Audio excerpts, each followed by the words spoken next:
Estás escuchando Directo a las Estrellas. Víctor Alvarado.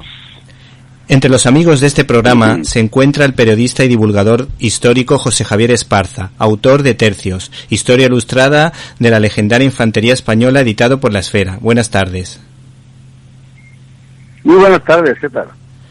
La primera parte del libro la titulas Los abuelos de la infantería española, donde haces un recorrido por todas las civilizaciones que han pisado la tierra española. Nos gustaría detenernos en los almogárabes.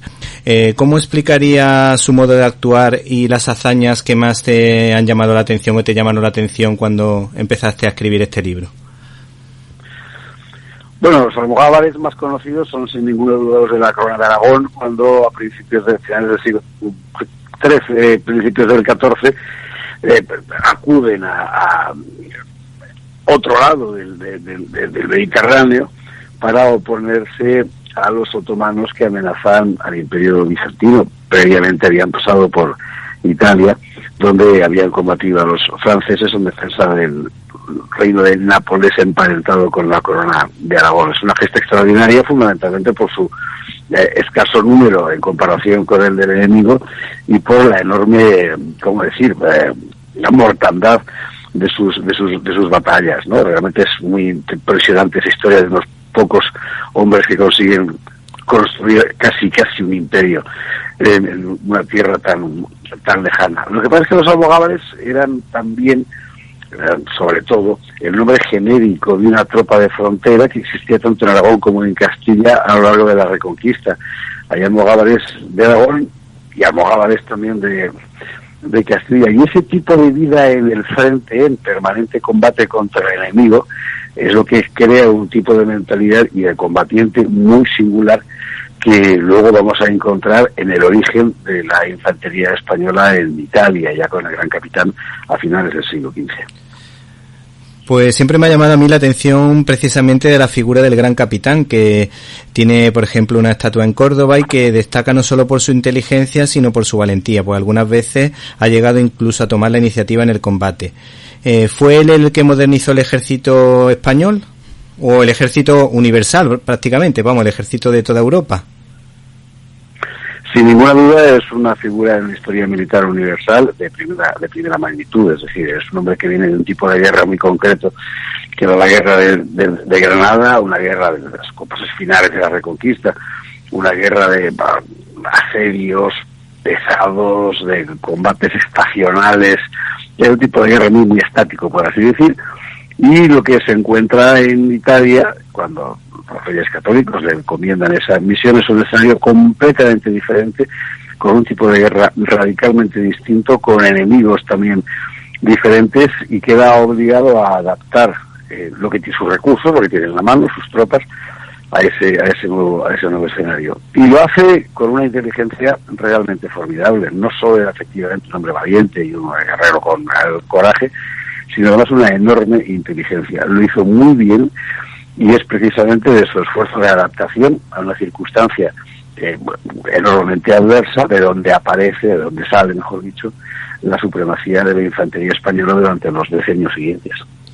Mi hijo es un enamorado del ejército, tiene solo 7 años, pero le encanta la Legión, le encantan los tercios españoles, y siempre me está preguntando sobre las compañías especializadas de los tercios. ¿Nos podrías tú describir algunas de ellas y cómo se coordinaban?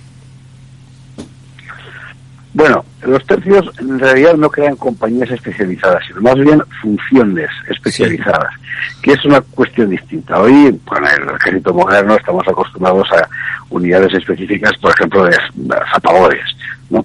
En uno de los tercios existen armas singulares, la gente que lleva una pica, la gente que lleva un arcabuz, la gente que lleva la rodela, ese pequeño escudo con espada, etcétera, que tiene una función concreta dentro de un cuerpo de combate integrado, es decir, los tres combaten juntos e integrados, y además tenemos ese mismo personal que en combate, en cuadro, combate ya sea pelea, ya sea con la pica, ya sea con la espada, ya sea con el arcabuz, desempeñando funciones muy concretas, por ejemplo, en asedios a castillos, en vadeos de ríos, etcétera. A mí particularmente lo del vadeo, que al final fue una de las maniobras fundamentales de los tercios españoles, particularmente en Flandes, durante mucho tiempo.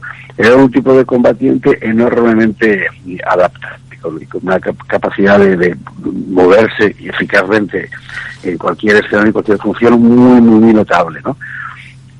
Además de eso, los tercios españoles consiguieron un grado de especialización excelente en, por ejemplo, la artillería, cosa que entonces como hoy, pero entonces pues, quizá con más fundamento, exigía unos conocimientos técnicos y científicos que no estaban al alcance de cualquiera, y es muy sintomático descubrir que entre los principales maestres de artillería de las tropas españolas siempre estaban los jesuitas. ¿Por qué? Pues porque eran los mejores profesores de matemáticas. Bueno, pues sí, ahí estaban incluso sirviendo físicamente los cañones, ¿no? Bueno, en relación con este tema, siempre nos ha llamado la atención la película de A la Triste, que no es precisamente una película muy positiva o no ofrece una visión demasiado positiva del ejército, pero es verdad que el final de la película sí parece que de algún modo describe ese modo de combatir. ¿Estás de acuerdo o crees que hay algún documental que lo explica mejor? No sé qué opinión tienes. La verdad es que lamentablemente hay pocos elementos audiovisuales, pocos ejemplos audiovisuales de lo que fueron realmente los tercios. Entre otras cosas porque nosotros españoles nos hemos dedicado más bien a enrarecer, cuando no a ignorar directamente esa etapa. En La Triste queda relativamente bien reflejado parte del espíritu de los tercios, ese no rendirse, ese orgullo de mantener la posición hasta el último hombre, etcétera, ¿no?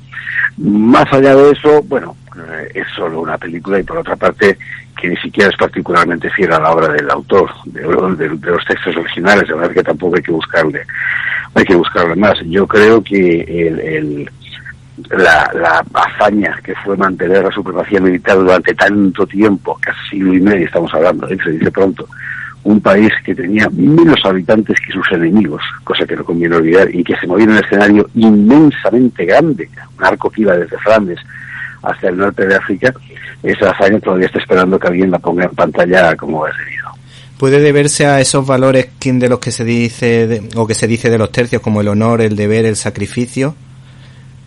Ese espíritu, porque cuando he leído tu ensayo, me ha llamado mucho la atención el espíritu español, que precisamente los soldados fuesen voluntarios y sobre todo...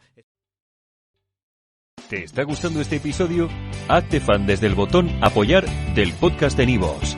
Elige tu aportación y podrás escuchar este y el resto de sus episodios extra. Además, ayudarás a su productor a seguir creando contenido con la misma pasión y dedicación.